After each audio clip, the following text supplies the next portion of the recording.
Hello friends, welcome to environment through MCQ series. इस series के अंदर हम लोग कंप्लीट एनवायरमेंट को मल्टीपल चॉइस क्वेश्चंस के थ्रू कवर कर रहे हैं। आज की क्लास में नेक्स्ट 20 इंपॉर्टेंट क्वेश्चंस करेंगे और काफी नए टॉपिक को सीखने की कोशिश करेंगे। स्टार्ट करते हैं क्वेश्चन नंबर 1 के साथ। विच of the following may cause coral bleaching? इनमें से कौन सा कोरल ब्लीचिंग के लिए रिस्पॉन्सिबल है, ये पूछ रहा है क्वेश्चन। तो सबसे पहले हम लोग समझ लेते हैं व्हाट इज दिस कोरल्स। तो कोरल्स का पूरा नाम होता है कोरल पॉलिप्स। तो इनको हम क्या बोलते हैं? Coral polyps. कोरल पॉलिप्स होते क्या है? तो दे आर मरीन ऑर्गेनिज्म। कहां पर रहते हैं? पानी में रहते हैं, ओशन वाटर में रहते हैं। तो ये चीज आपको ध्यान रखना है।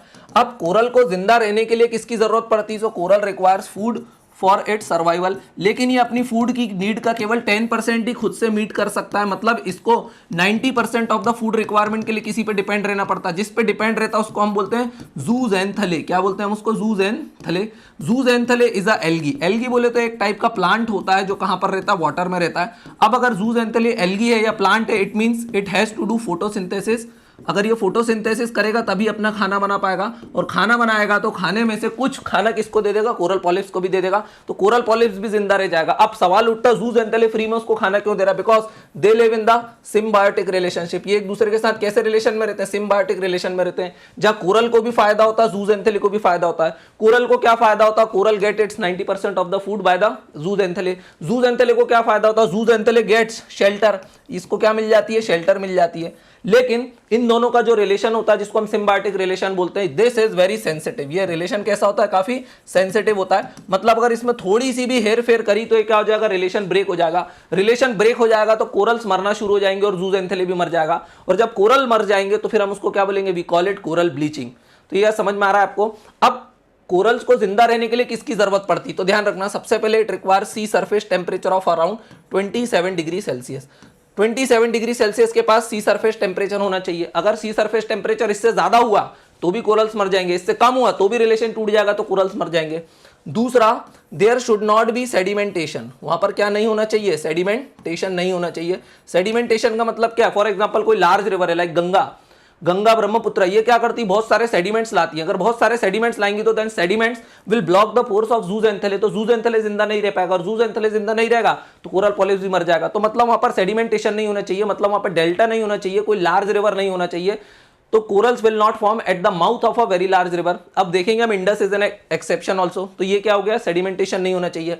तीसरी कंडीशन क्या है? कि वहां पर बहुत ज्यादा टर्बुलेंस नहीं होना चाहिए पानी में। टर्बुलेंस का मतलब क्या है? कि पानी ऐसा नहीं कि बहुत तूफान चल रहा है, आंधी आ रही, तब भी कोरल मर जाएंगे। अब आप बोलोगे टर्बुलेंस नहीं, मतलब स्टेगनेंट वाटर होना चाहिए। स्टेगनेंट वाटर में भी कोरल मर जाएंगे। क्यों? क्योंकि कोरल्स को कंटिन्यूअस न्यूट्रिएंट्स की रिसाइकलिंग लगती है। तो मतलब water must move but at very slow pace. तो ये समझ में आ रहा है? तो आपको काफी इनका सेंसिटिव रिलेशनशिप है। अगर सेंसिटिविटी गई तो कोरल की डेथ हो जाएगी। अब कोरल्स को क्या बोला जाता है? तो मैंने एक पिक्चर दे रखा, उससे आप लोग समझ जाओगे। Corals are known as the rain forest of the ocean. ऐसा क्यों?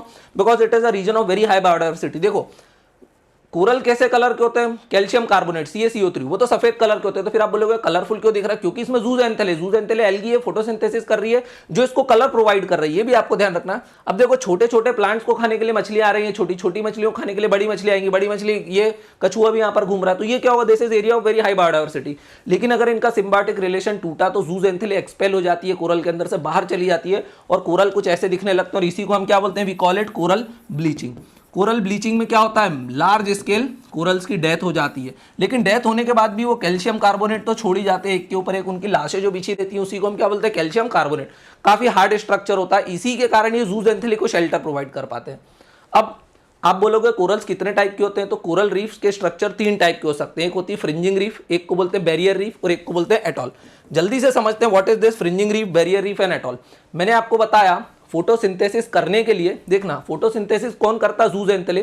तो अगर आप पिक्चर भी देखोगे तो यहां पर सनलाइट आ पा रही है, क्योंकि photosynthesis can be done in the presence of sunlight. तो मतलब up to 200 metres depth, 200 metre depth तक ओशन में क्या आती है? सनलाइट आती है। मतलब कोरल्स को यूजुअली कहां तक मिलना चाहिए? Up to 200 metre depth. अब मैं बताता हूं 3 टाइप के कोरल्स होते हैं। पहले को हम क्या बोलते हैं? First is the fringing reef. पहले को हम क्या बोलते हैं? We call it fringing reef. Fringing reef कहां बनता है? बोले बिल्कुल सिंपल है, बोले कॉन्टिनेंटल शेल्फ पे बनता है। ये कॉन्टिनेंट है, उसके बाद ये क्या आ जाता है? वाटर, यही आ जाता है वाटर। सो बोले फ्रिंजिंग रीफ कहां बन जाते हैं? तो वो अराउंड बोले समवॉट हियर। ये क्या होगा? बोले यहाँ सनलाइट आ रही है, यस, बिकॉज ऊपर वाला एरिया क्या होता है? फोटिक जोन होता है। बोले सनलाइट आ रही है, हाँ आ रही है। जमीन मिल गई उसको कोरल्स को, बोले हाँ जमीन मिल गई कोरल्स को, क्योंकि कोरल तैर नहीं सकते, उनको जमीन भी होना चाहिए, तो वहां पर क्या लाइट वगैरह सब आ रही है, तो यहां पर किसका फॉर्मेशन हो जाएगा, कोरल पॉलिप्स का हो जाएगा। तो ये हो गई फ्रिंजिंग रीफ। लेकिन अगेन अगर यहां पर कॉन्टिनेंट से कोई लार्ज रिवर आ रही है तब फिर यहां पर कोरल नहीं बनेंगे, क्यों, क्योंकि लार्ज रिवर सेडिमेंट्स लाएगी और sediment will block the pores of zooxanthellae, तो ज़ूज़ेंथिले मर जाएगा। तो पहले टाइप का तो कोरल्स हो गया जिसको हम क्या बोलते हैं, we call it fringing reef, जो कहां मिलते हैं, कॉन्टिनेंट के काफी पास मिलते हैं। दूसरे टाइप के जो रीफ होते हैं जो काफी चमका देने वाले, आश्चर्यचकित करने वाले हो, जिसको हम बोलते हैं बैरियर रीफ। सबसे ज्यादा एक्सटेंसिव भी कौन से रहते हैं, that is barrier reef. Barrier reefs कहाँ मिलते हैं, काफी समंदर के गहराइयों में मिलते हैं, अंदर तक मिलते हैं, गहराई मतलब दूर दूर मिलते हैं, जमीन से काफी दूर मिलते हैं। तो फिर आंसर हुआ कि फिर वो लोग वहां आए कैसे, क्या कोरल सरफेस की डेप्थ से उगना शुरू हो गया, कोरल तो नीचे जिंदा नहीं रह सकते क्योंकि पानी बहुत ठंडा है, 4 डिग्री सेल्सियस रहता है ओशन के बॉटम पे, तो टेम्परेचर प्लस वहां सनलाइट नहीं जाती, तो फिर कोरल वहां कैसे आए। तो भाई डार्विन अपनी थ्योरी में बताते हैं कि भाई मान लो ये क्या था, पहले ऐसा एक लैंडमास था जो जमीन के ऊपर था, इसी को हम क्या बोलते हैं, we call it continent. Continent मतलब वो पार्ट जो पानी के ऊपर है। हाँ, धीरे धीरे लैंड ने क्या करना शुरू कर दिया, सबसिडेंस, मतलब सबसाइड कर रहा, वो धीरे धीरे नीचे जा रहा है। तो अब देखना नेक्स्ट स्टेज में क्या होगा, अब ये थोड़ा सा जमीन नीचे चली गई, जमीन नीचे चली गई तो यहाँ पर कोरल ग्रो करना शुरू कर देंगे। अब ये जमीन और नीचे जाएगी, तो देखना अब ये जमीन और नीचे जाती जा रही है, तो अब कोरल क्या कर रहे हैं, जैसे जैसे जमीन नीचे जा रही है कोरल ज्यादा स्पीड से ग्रो करना स्टार्ट कर रहे हो। फिर एक समय आएगा कि जमीन नीचे चली गई और यहां पर ये क्या हो गए, कोरल्स आ गए। ये समझ में आ पा रहा है आपको। हाँ, तो इस टाइप के स्ट्रक्चर को अगर आप इसका टॉप व्यू देखने की कोशिश करोगे तो टॉप व्यू कुछ आपको ऐसे ही दिखाई देगा। ये कोरल्स हैं, ये बीच में जमीन चली गई, अंदर चली गई और इसके सब जगह ऊपर क्या आ गया, पानी आ गया। इस टाइप के स्ट्रक्चर को हम क्या बोलते हैं, इस टाइप के स्ट्रक्चर को हम बोलते हैं, वी कॉल इट एटॉल। और ये जो बीच में अगर जमीन ज्यादा गहराई के अंदर नहीं गई है, थोड़ी सी गहराई में है और इसके बीच में पानी आ गया, दोनों तरफ से आइलैंड टाइप दिख रहा है, तो मालदीव लक्षद्वीप टाइप के आइलैंड बन जाएंगे, है ना। और ये जो बीच में पानी आ गया, इस पानी को हम क्या बोलेंगे, लगून। क्या बोलेंगे हम इस पानी को, लगून। और ये जो पानी मेन वाटर से भी कनेक्टेड रहेगा यहाँ पर, तो इसको बोलेंगे बोट चैनल, क्योंकि यहाँ से बोट अंदर बाहर आ जा सकती है। तो ये समझ में आया आपको। तो बैरियर रीफ कैसे बनते, they are farther in the sea. और फार्दर इन द सी कैसे बन पाते, because of the subsidence theory of Charles Darwin.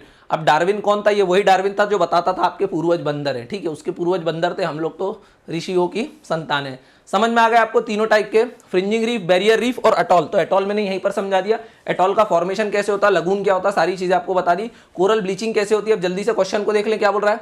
Coral bleaching क्यों होगी, इंक्रीज सोलर इरेडियंस। बात बिल्कुल सही है, अगर सोलर रेडियंस बढ़ेगा तो सी सरफेस टेम्परेचर 27 डिग्री सेल्सियस के अराउंड नहीं रह पाएगा, तो इसका मतलब क्या होगा, कोरल ब्लीचिंग। तो बात बिल्कुल सही है, मास ब्लीचिंग या coral bleaching. Change in water chemistry, हाँ वाटर केमिस्ट्री चेंज होगी तब भी क्या हो जाएगी, कोरल ब्लीचिंग, क्योंकि कोरल्स को रहने के लिए ना फ्रेश वाटर ज्यादा चाहिए ना सॉल्टी वाटर ज्यादा चाहिए। तो ये बात भी सही है। इंक्रीज सेडिमेंटेशन, सेडिमेंटेशन लोड बढ़ेगा। फॉर एग्जाम्पल गंगा ब्रह्मपुत्रा, अगर उनके पास कोरल बन पाते हैं कि नहीं बन पाते, क्यों, क्योंकि वहाँ पे सेडिमेंटेशन लोड हाई है। सेडिमेंटेशन रहेंगे that can block the holes of zooxanthellae, उनके ब्रीदिंग सिस्टम को रोक देंगे। बैक्टीरियल इन्फेक्शन, हाँ अगर कोई इन्फेक्शन वगैरह हुआ तो भी कोरल मर ही जाएंगे। So 1 2 3 4 all of them are correct, so answer is D. So D is the correct answer of question number 1। अच्छा, मैं आपसे एक क्वेश्चन पूछ रहा हूँ कि जो द ग्रेट बैरियर रीफ है, अच्छा वो किसका एग्जाम्पल है, वो तो आप समझ गए होंगे, बैरियर रीफ का। वो कहाँ पर है, Queensland in Australia, Queensland in Australia. तो ये चीज आपको ध्यान रखना है, सबसे बड़ा रीफ स्ट्रक्चर। और अगर कोई आपसे पूछता है कि सबसे बड़ा लिविंग ऑर्गेनिजम्स कौन से होते हैं, answer is coral reef. Queensland में जो ग्रेट बैरियर रीफ है वो इतना बड़ा है कि वो सैटेलाइट से भी देखा जा सकता है, इवन वो चंद्रमा पे से भी देखा जा सकता है। चलिए नेक्स्ट क्वेश्चन को देख लेते हैं, that is question number 2। What is the role of zooxanthellae in coral. Zooxanthellae का क्या रोल होता है, zooxanthellae provides nutrient, zooxanthellae provides food, zooxanthellae provide colours to the coral. देख लेते हैं, प्रोवाइड न्यूट्रिशन टू कोरल, हाँ तभी तो इनका सिम्बायोटिक रिलेशन है। Impart colour to the corals, या यस ये बात भी सही है। फूड भी प्रोवाइड कर देता है, ये बात बिल्कुल सही है। So which of the above is are correct, both of them are correct, so answer is सी।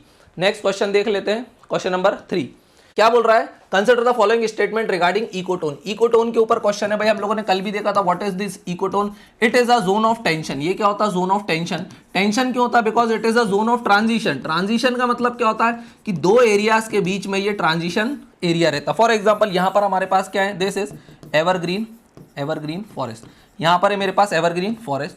अब देखना, जब तक मैं एवरग्रीन फॉरेस्ट में हूं, ऐसा है क्या कि मैं सर्कल के बाहर निकलूंगा और तुरंत डेजर्ट आ जाएगी, नहीं।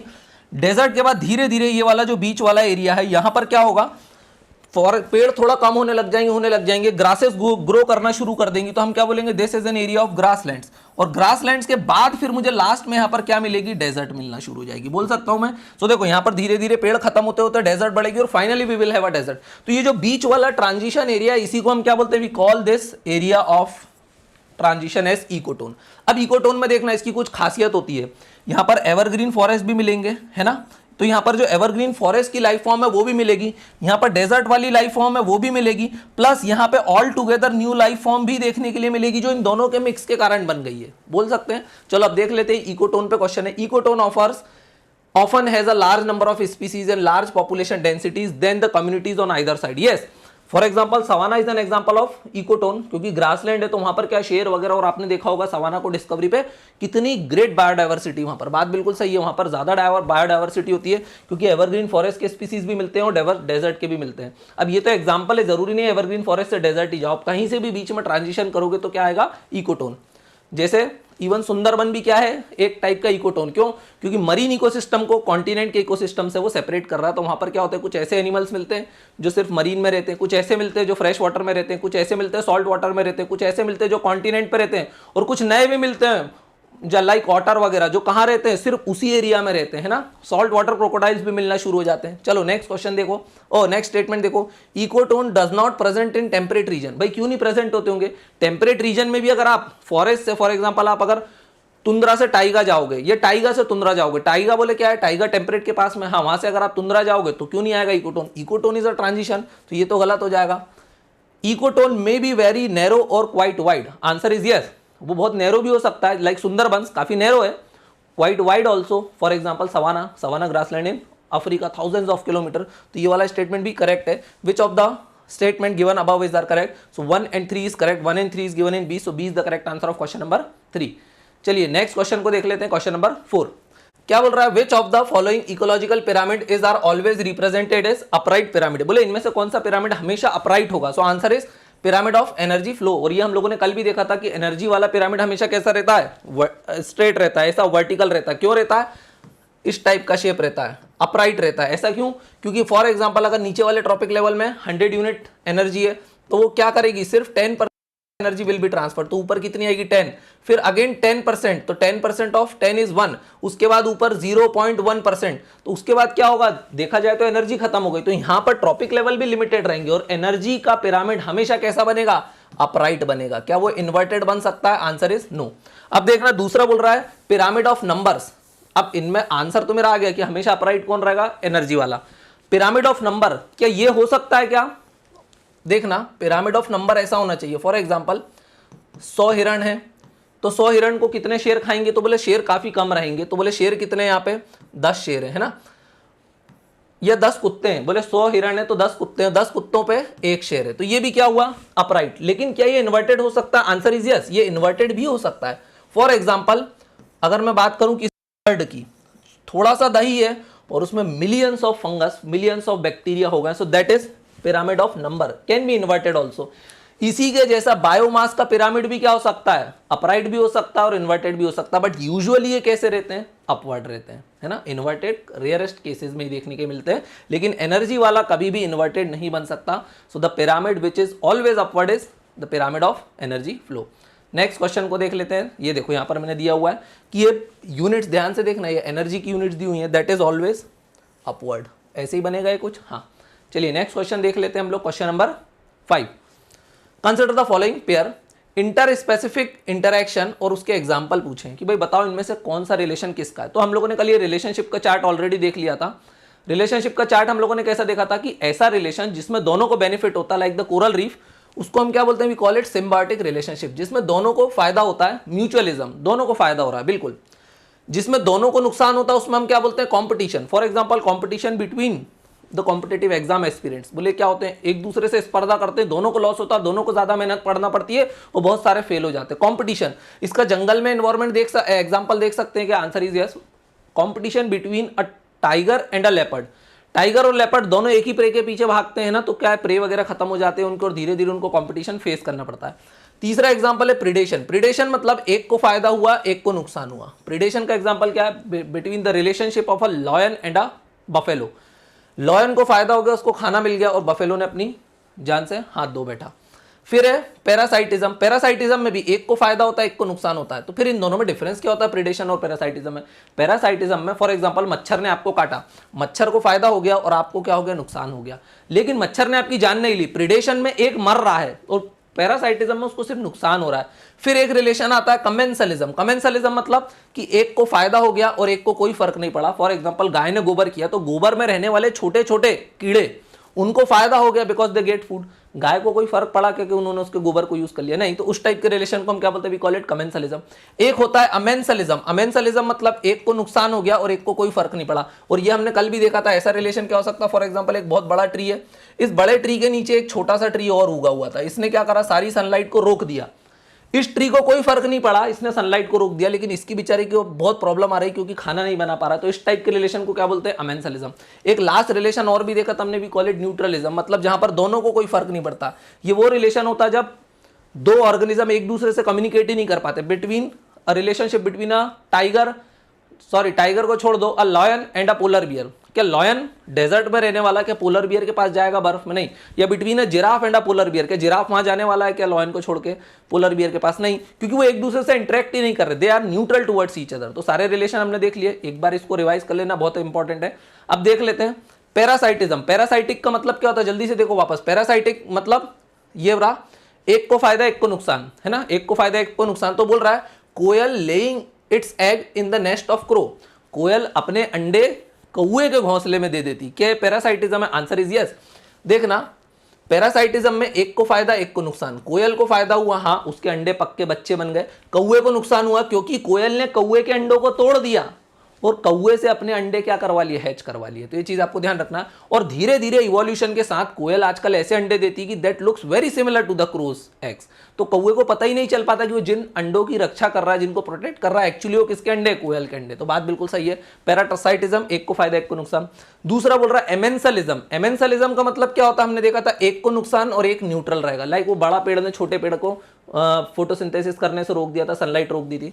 तो इसका एग्जांपल दे रहा है sea anemone and clone fish. This is wrong. Sea anemone और क्लोन फिश का रिलेशन जो है that is symbiotic mutualism relationship है। तो बता देता हूं व्हाट इज दिस। ये है क्लोन फिश, सी एनेमोन्स। सी एनेमोन्स क्या कर रहा है देखा जाए तो इस फिश को प्रोटेक्ट कर रहे हैं फ्रॉम द लार्जर प्रेडेटर, और फिश क्या कर रही है, इसको न्यूट्रिएंट्स वगैरह प्रोवाइड करवा देती है। तो ये क्या, this is the kind of symbiotic relationship between sea anemones and a clone fish. ये मैंने क्यों दिया, क्योंकि इस पे यूपीएससी ऑलरेडी क्वेश्चन पूछ चुका है। तो ये दोनों के आप एक बार फोटो देख लोगे तो हमेशा याद रहेगा। सो ये एमेंसलिज्म का तो रिलेशनशिप नहीं है, ये तो सिम्बायोटिक रिलेशनशिप है, म्यूचुअलिस्टिक रिलेशनशिप है। तीसरा तेरा म्यूचुअलिज्म। म्यूचुअलिज्म मतलब दोनों को फायदा होना चाहिए। हाँ, तो देख ले यहाँ पे हो रहा है कि नहीं। Fig tree and the pollinator species of wasp. भाई ट्री और पॉलिनेटर दोनों को फायदा होता है क्या? Answer is yes. जो छोटे मोटे मच्छर मक्खी भिनभिनाते हैं पेड़ पे, उनको भी फायदा होता है पेड़ को, वो पॉलिनेशन में हेल्प करते हैं और प्लस पेड़ से कुछ खाना वाना ले लेते हैं। सो बात बिल्कुल सही है। So 1 and 3 is correct. 1 and 3 कहां पर दिया हुआ? C. So C is the correct answer of question number 5। चलिए नेक्स्ट क्वेश्चन को देख लेते हैं। क्वेश्चन नंबर 6 क्या बोल रहा है? How do body acclimatize itself to the altitude sickness in the higher altitude during mountain climbing.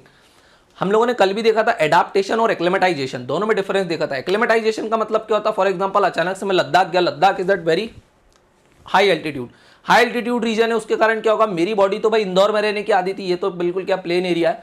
अब अचानक से मैं हाई एल्टीट्यूड पे गया तो मुझे वहां पर क्या एडवाइस दी जाएगी कि भाई आप 2-3 दिन पहले लद्दाख में रहो and try to acclimatize your body according to the climate of Ladakh. तो मेरी बॉडी क्या करेगी, धीरे धीरे सीखेगी। ओके बोले बहुत ठंडा एरिया है, ऑक्सीजन की कमी है, तो मेरी बॉडी अपने अंदर इंस्टेंटली कुछ चेंज लाएगी within a period of 6 hour, 10 hour, 12 hour, 1 day और 2 डे। तो वो क्या करेगी, अपने आप को एक्लेमेटाइज करेगी। ऐसे ही माउंटेनियर के साथ भी करते हैं। हिमालय पे कुछ जो जाता है उसको डायरेक्ट नहीं बोलते कि पहले ही दिन तुम चढ़ जाओ, पहले उसको एक बेस कैंप ले जाते हैं। बोले ठीक है अभी आप 5000 मीटर की हाइट पे 2-3 दिन रुको, फिर बोले 6000 मीटर की हाइट पे 2-3 दिन रुको। तो धीरे धीरे बॉडी को क्या करवाते हैं, एक्लेमेटाइज करवाते हैं। तब उसमें बॉडी कैसे एक्लेमेटाइज करती है, हाई एल्टीट्यूड पे, वही पूछ रहा है। तो पहला बोल रहा है decreasing red blood cell production. Red blood cell मतलब हीमोग्लोबिन प्रोडक्शन को कम करना पड़ेगा बॉडी को, या ज्यादा करना पड़ेगा, ज्यादा करना पड़ेगा। ऐसा क्यों, क्योंकि जब वो हाई अल्टीट्यूड पे गई तो हीमोग्लोबिन ही तो ऑक्सीजन को कैरी करता है और different different parts of the body तक पहुंचाता है। So increase red blood cell production आएगा, ये डिक्रीज आएगा तो इंक्रीज आएगा। और ये क्या बोल रहा है, decreasing red blood cell production, नहीं, रेड ब्लड सेल के प्रोडक्शन को इंक्रीज करना पड़ेगा ताकि हीमोग्लोबिन बढ़ सके, और हीमोग्लोबिन बढ़ सकेगा तो ऑक्सीजन कैरिंग कैपेसिटी बढ़ेगी, और ऑक्सीजन कैरिंग कैपेसिटी बढ़ेगी तो सारे पार्ट्स बढ़िया तरीके से वर्क करना स्टार्ट कर देंगे। Statement 1 is wrong. 2 बोल रहा है increasing the binding capacity of haemoglobin, कि अगर ब्लड हीमोग्लोबिन को अपने अंदर बाइंड कर लेगा तो फिर वो ऑक्सीजन कैसे सप्लाई कर पाएंगे, दिस इज रॉन्ग। डिक्रीज हो जाएगी बाइंडिंग कैपेसिटी उस समय। इंक्रीजिंग ब्रीदिंग रेट है, हाँ अगर ऑक्सीजन कम है तो बॉडी जल्दी जल्दी ब्रीद इन ब्रीद आउट करेगी ताकि ऑक्सीजन को ज्यादा कैरी कर पाए, तो ये वाली बात सही है। सो ये क्या पूछ रहा है, select the correct answer using the code given below, only 3 is correct, only 3 is given in B, so B is the correct answer of question number 6। Next question देख लेते हैं। नेक्स्ट क्वेश्चन देखने के पहले आप लोगों को बता देता हूं फ्रेंड्स, अगर ये सीरीज आपको बहुत पसंद आ रही है तो जल्दी से वीडियो को लाइक करना है, चैनल को सब्सक्राइब करना है, अपने फ्रेंड्स के साथ शेयर करना है। इस टाइप की कंप्लीट सीरीज को देखने के लिए आप ऐप के ऊपर जा सकते हो, जो कि बहुत ही अफोर्डेबल प्राइस में वहां पर अवेलेबल है, जिसमें आपको पीडीएफ वगैरह सारी चीजें प्रोवाइड करी जाएंगी।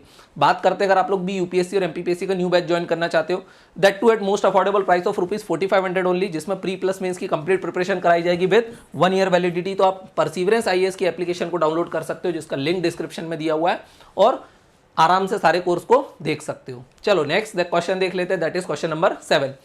Consider the following statements, statement 1 statement 2 दिए हुए हैं, और क्या पूछ रहा है, which of the above is are correct. ये चीज हमेशा आपको ध्यान रखना, करेक्ट पूछ रहा है इनकरेक्ट पूछ रहा है। स्टेटमेंट 1 बोल रहा है phytoplanktons are the foundation of the aquatic food web as the primary producer and they help absorb atmospheric carbon dioxide. बात बिल्कुल सही है। कल हम लोगों ने ये भी देखा था फाइटोप्लैंक्टन्स क्या होते हैं, नेक्टॉन्स क्या होते हैं, बेंथॉन्स क्या होते हैं, है ना, सारी चीजों को डायग्राम के थ्रू समझ ली थी। और फाइटोप्लैंक्टन क्या होते हैं हमने देखा था, ये प्लांट्स वगैरह भी होते हैं, क्या करते हैं, फोटोसिंथेसिस वगैरह भी करते हैं ना, प्राइमरी प्रोड्यूसर भी होते हैं, मतलब जब कुछ नहीं था तो भी ये क्या करते हैं, कार्बन डाइऑक्साइड को और सनलाइट को यूज करके अपना खाना वगैरह बनाते हैं और फूड चेन को स्टार्ट करवा देते हैं। दूसरा बोल रहा zooplanktons feed on phytoplankton and play a pivotal role in the transfer of organic matter from primary producer to secondary consumer. बात बिल्कुल सही है। जू प्लैंक्टन किसके ऊपर फीड करते हैं, फाइटोप्लैंक्टन पे, और फिर जू प्लैंक्टन को छोटी छोटी मछलियां खाना शुरू कर देती है और पूरी साइकिल शुरू हो जाती है। तो ये भी करेक्ट है। Which of the above is are correct, both of them are correct, so answer is C. So C is the correct answer of question number 7। Next question देख लेते हैं, question number 8। The world's biggest single structure made by living organism which is also World Heritage Site is a, बोल रहा world's biggest single structure made by living organism is the Great Barrier Reef of Australia. Queensland Australia में जो the Great Barrier reef है, और barrier reef क्या होता है, atoll क्या होता है, फ्रिंजिंग रीफ क्या होता है, उसके लिए क्वेश्चन नंबर 1 को जल्दी से रेफर कर लेना। नेक्स्ट क्वेश्चन पे चलते हैं। हाँ, और यहाँ पर मैंने उसके बारे में सारे डिटेल्स दिए हुए हैं, देख लेना। कोरल रीफ बहुत इंपॉर्टेंट है, यूपीएससी का फेवरेट टॉपिक है, यहाँ से वो रिपीटेडली क्वेश्चंस पूछता है। नेक्स्ट क्वेश्चन पूछ रहा है coral reefs have been conserved at which of the major sites in India. बोले कोरल रीफ्स को इंडिया में कहां कहां कंजर्व किया गया है। अब ये आपको नहीं भी पता, it's a factual question, but current affairs में चल रहा था, पता होना चाहिए, बट नहीं भी पता तो चलो कॉमन सेंस लगा के सॉल्व करने की कोशिश करते हैं। गल्फ ऑफ कच्छ, कच्छ में कर रहे हैं क्या, चलो अभी हमको नहीं पता, डाउट में डाल दो। सुंदरबंस, सुंदरबंस में क्या कोरल एग्जिस्ट करते होंगे। सुंदरबंस में गंगा और ब्रह्मपुत्र का डेल्टा है, सेडिमेंटेशन लोड बहुत हाई है, सेडिमेंट्स के कारण तो उनका सिम्बायोटिक रिलेशन टूट जाता है क्योंकि जूज एंथेले मर जाते हैं। तो सुंदरबंस में तो कोरल रीफ्स ही नहीं है। थर्ड क्या बोल रहा है, भीतरकनिका, भीतरकनिका अगेन उड़ीसा के कोस्ट पे चला गया, वहां भी लार्ज रिवर है, ऋषिकुलिया है जो काफी सेडिमेंट्स लेकर के आती है, गोदावरी है, ऊपर भी रिवर्स है, तो ये यहां पर भी सेडिमेंटेशन लोड हाई है, तो ये भी क्या हो जाएगा, incorrect. So both of them 2 and 3 is incorrect. So 2 and 3 जहां जहां है मैं उनको क्या करना शुरू करूं, एलिमिनेट। यहां 2 3 है, यहां 2 3 है, यहां 2 है, तो मेरा आंसर क्या हो जाएगा, only D. So D is the correct answer of question number 9। So gulf of Kutch में क्या चल रहा है, कोरल रीफ का क्या हो रहा है, वहां पर कंजर्वेशन हो रहा है, इवन स्टील स्ट्रक्चर लगा के उनमें लो वोल्टेज का करंट पास किया जा रहा है ताकि कोरल्स वापस अट्रैक्ट हो और उस स्ट्रक्चर को हम रिवाइव कर पाए। क्यों, because coral reef are the rain forest of the ocean, और वो हम लोगों ने क्वेश्चन नंबर 1 में काफी डिटेल में डील कर लिया है। यहां पर मैंने कुछ और डिटेल दे रखे हैं, इंडिया में कौन कौन से कोरल रीफ्स हैं, आप लोग उनको एक बार ध्यान से देख लेना। लार्ज रिवर के डेल्टा पे कोरल रीफ बनते नहीं हैं, यूजुअली नहीं बनते, एक्सेप्शनल केस में तो बन सकते हैं।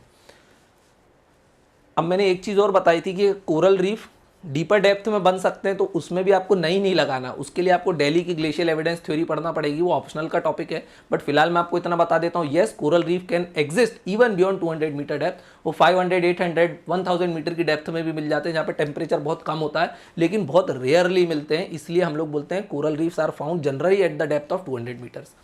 नेक्स्ट क्वेश्चन देख लेते हैं। It is also known as coral group of India. इसमें से कोरल ग्रुप ऑफ आइलैंड कौन है, मिनिकॉय, लक्षद्वीप, अंडमान निकोबार।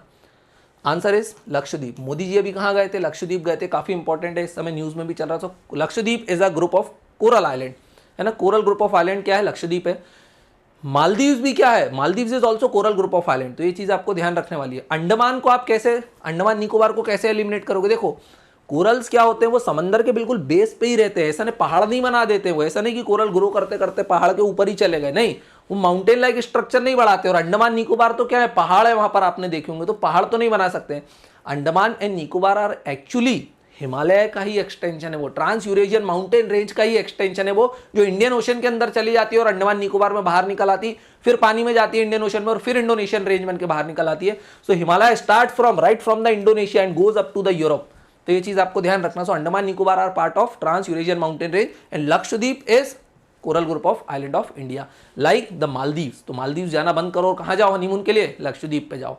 अब लक्षद्वीप दिया है तो उसमें थोड़ा सा पॉलिटी का भी एंगल देख लो। जब स्टेट का रिऑर्गेनाइजेशन करा तो इसको कहां से सेपरेट करा था, it was separated from the Madras, तो मद्रास से इसको बाहर निकाला था और एक यूनियन टेरिटरी बनाया था जिसको क्या नाम दिया था, लक्षद्वीप। समझ में आ गया। और बाकी चीजें मैंने यहाँ पर दे रखी है। डार्विन बोला कब बना, 1842 में बना है, बट डार्विन की सारी थ्योरीज रॉन्ग है, डार्विन इज अ रास्कल। चलो नेक्स्ट क्वेश्चन देख लेते हैं हम लोग। Question number 11, consider the following statements. पहला बोल रहा था species that invade a bare area are called keystone species. भाई ऐसा स्पीसीज जो पहली बार किसी एरिया को इन्वेड करता है और उसको क्या करता है, हैबिटेबल बनाता है, उसको क्या बोलते हैं, we call it pioneer species. उसको हम क्या बोलते हैं, we call it pioneer species.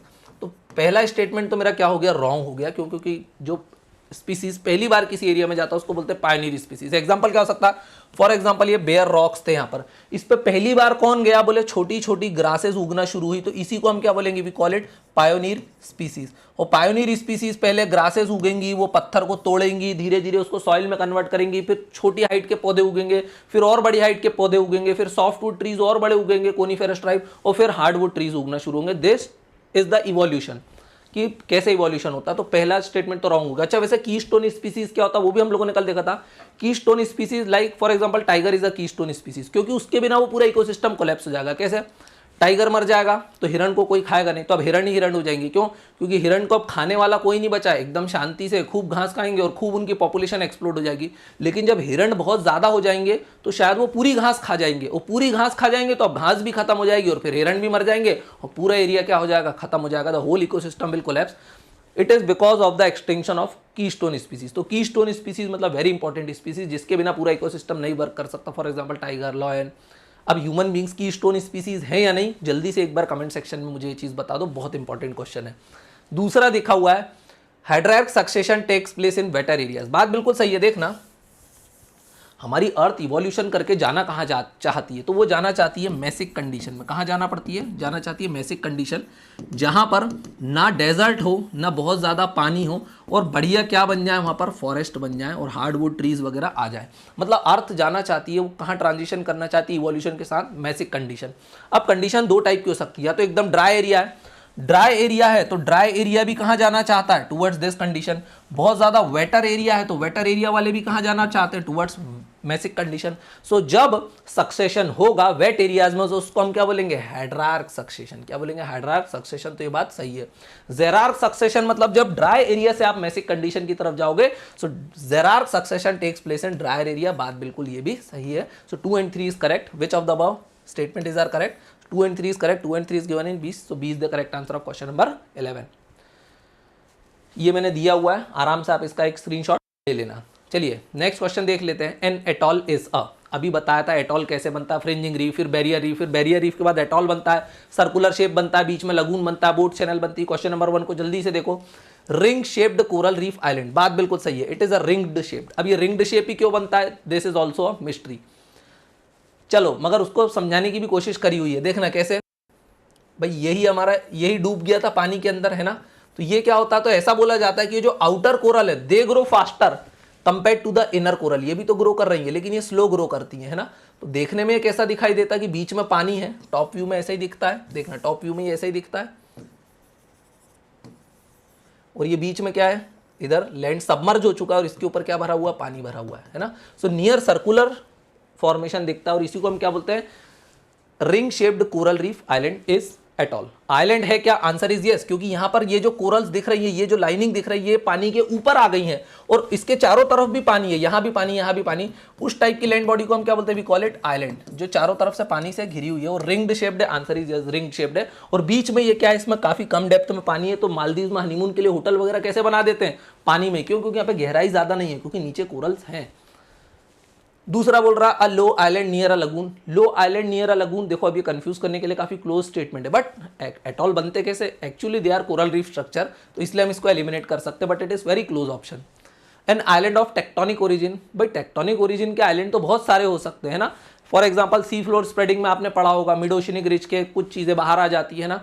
Even the Hawaiian island जो कहाँ है? मोना किया, मोना लोआ, यूएसए की टेरिटरी है पैसिफिक ओशन में, वो भी टेक्टोनिक ओरिजिन है, लेकिन वो कोरल से नहीं बने हुए, तो this is also incorrect. An island form due to deposition of sediments on the ocean floor.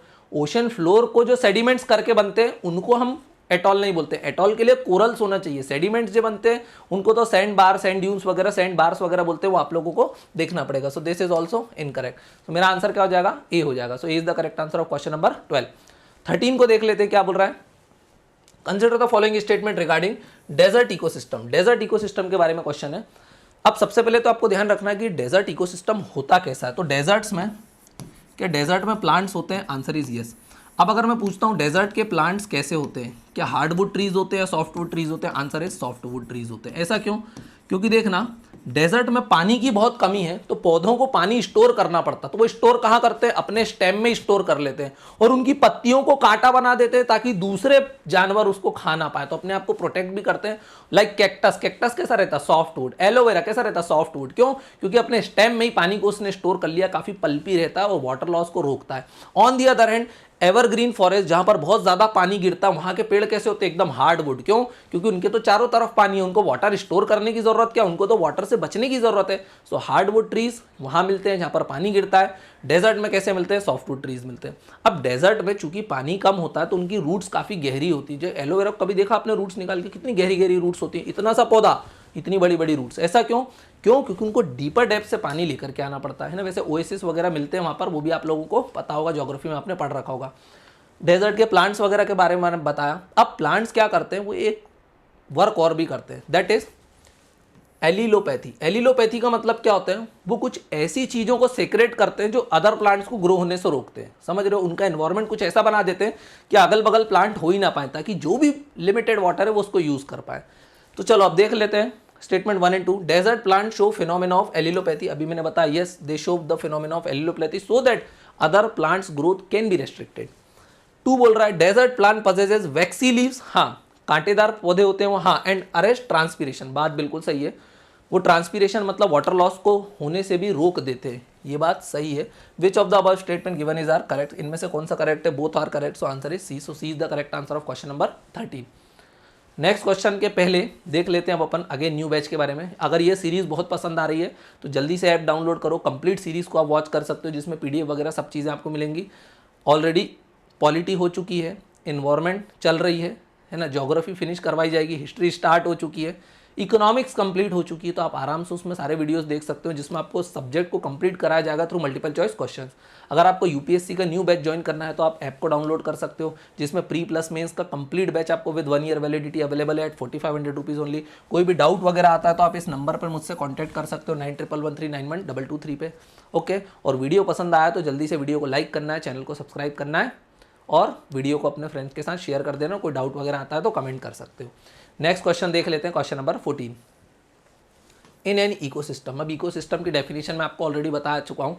Ecosystem क्या होता है? It performs structural and functional role. और ये कौन परफॉर्म करता है? Living organism with their surrounding और बायोटिक एंड अबायोटिक कंपोनेंट मिलके करते हैं।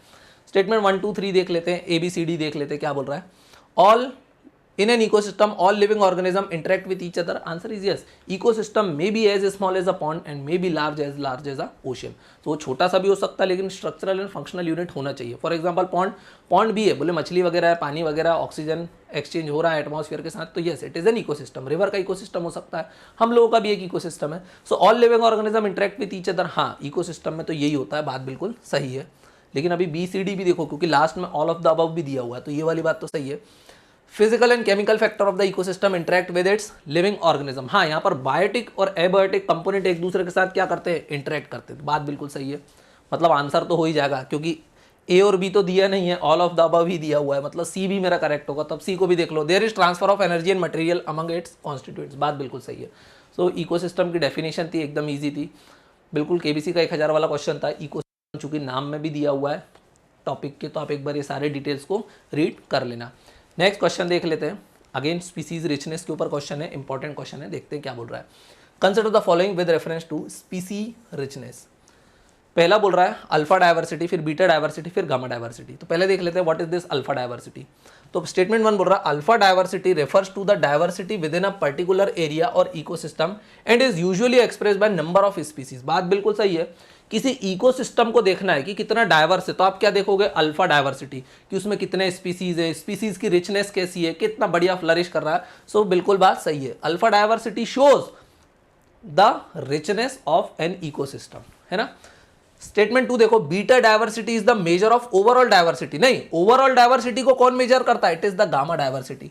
देखना, एक इकोसिस्टम छोटा सा है, उसके बगल में एक बड़ा इकोसिस्टम, उसके बगल में और बड़ा इकोसिस्टम है, सारे इकोसिस्टम को मिला के भी तो एक इकोसिस्टम बनेगा। तो अगर मुझे देखना है कि ओवरऑल, फॉर एग्जांपल बोले कोई एरिया है, पूरा ग्रासलैंड इज एन इकोसिस्टम, पूरा सवाना इज एन इकोसिस्टम, सो बोले उसकी ओवरऑल डायवर्सिटी क्या है, तो मैं कैसे देखूंगा, गामा डायवर्सिटी के थ्रू। गामा डायवर्सिटी सारे इकोसिस्टम को मर्ज करके बताती कि ओवरऑल डायवर्सिटी कितनी है। तो फिर बीटा डायवर्सिटी क्या बताती, for example savanna, savanna is a large ecosystem, लेकिन उसके अंदर छोटे छोटे इकोसिस्टम भी है। फॉर एग्जांपल सवाना में क्या है, एक छोटा सा तालाब है ना, एक लेक है, रिवर है, तो ये भी तो 3 इकोसिस्टम होगा, और इन सबको बना करके एक बड़ा सवाना भी इकोसिस्टम हो गया। ओवरऑल डायवर्सिटी देखी तो बोले गामा डायवर्सिटी, हर इंडिविजुअल को देखा तो बोले अल्फा डायवर्सिटी। और जब इनको ये 1 इकोसिस्टम, ये 2 इकोसिस्टम, 3, जब इन लोगों को आपस में कंपेयर किया तो बोला बीटा डायवर्सिटी। सो जब छोटे छोटे इकोसिस्टम को कंपेयर किया, बीटा डायवर्सिटी, अकेले अकेले को देखा अल्फा डायवर्सिटी, होल को देखा तो बोले gamma diversity. So beta diversity is measure of overall diverse, नहीं, ये तो गामा की डेफिनेशन है। थर्ड क्या बोल रहा है, gamma diversity is comparison of diversity between ecosystem, comparison of diversity between ecosystem is beta diversity. तो यहां पर इन्होंने गामा की जगह बीटा लिखना था और बीटा की जगह गामा लिखना था। 2 and 3 आर इनकरेक्ट। सो मेरा which of the above statement is are correct, only 1 is correct. Only 1 कहां पे दिया हुआ है, ए में। So A is the correct answer of question number 15। Easy question था, आपको पता होगा अल्फा, बीटा और gamma. Number of species found in community, वो कैसे देखोगे, स्पीसीज रिचनेस से देखोगे, 3 टाइप से मेजर होगी, अल्फा, बीटा और गामा। नेक्स्ट क्वेश्चन देख लेते हैं, question number 16। Consider the following statements. Aestivation is a type of summer sleep performed by cold blooded animals. बात बिल्कुल सही है। एस्टिवेशन का मतलब क्या होता है, for example cold blooded animal like a crocodile, it perform aestivation. Aestivation मतलब जब तेज धूप पड़ती तो वो क्या करता है, छांव में चला जाता है, क्यों, अपनी बॉडी के टेम्परेचर को मेंटेन करने के लिए। कोल्ड ब्लडेड एनिमल्स, उनको यही करना पड़ता है, ज्यादा धूप पड़ी, अपनी बॉडी, अपन लोग कोल्ड ब्लडेड नहीं, वी आर वार्म ब्लडेड, हम लोग मैनेज कर सकते हैं टेम्परेचर को कम ज्यादा, लेकिन क्रोकोडाइल को ठंड में धूप सेकना पड़ती है, और ज्यादा धूप है तो बेचारे को ठंडे में जाना पड़ता है। तो aestivation is a type of summer sleep, हाँ, वो अपने आप को बचाने के लिए परफॉर्म करते हैं, इसको हम क्या बोलते हैं, एस्टिवेशन। दूसरा hibernation, hibernation is a type of winter sleep performed by warm as well as cold blooded animal. ये भी सही है। हाइबरनेशन का मतलब क्या, फॉर एग्जांपल पोलर बियर, जब बहुत ज्यादा ठंड पड़ती तो क्या करता, अपनी बॉडी के मेटाबॉलिज्म को स्लो कर देता, बॉडी एक्टिविटीज को स्लो कर देता है, और 6 महीने के लिए कहीं जाके छुप जाता। That is hibernation. Hibernation is a type of winter sleep, जो अपनी बॉडी के मेटाबॉलिज्म को स्लो करके एक्सट्रीम क्लाइमेट से बचने के लिए एनिमल्स परफॉर्म करते हैं, उसी को क्या बोलते हैं, हाइबरनेशन। तो अगर गर्मी में हुआ तो बोला एस्टिवेशन, ठंड में हुआ तो बोला हाइबरनेशन।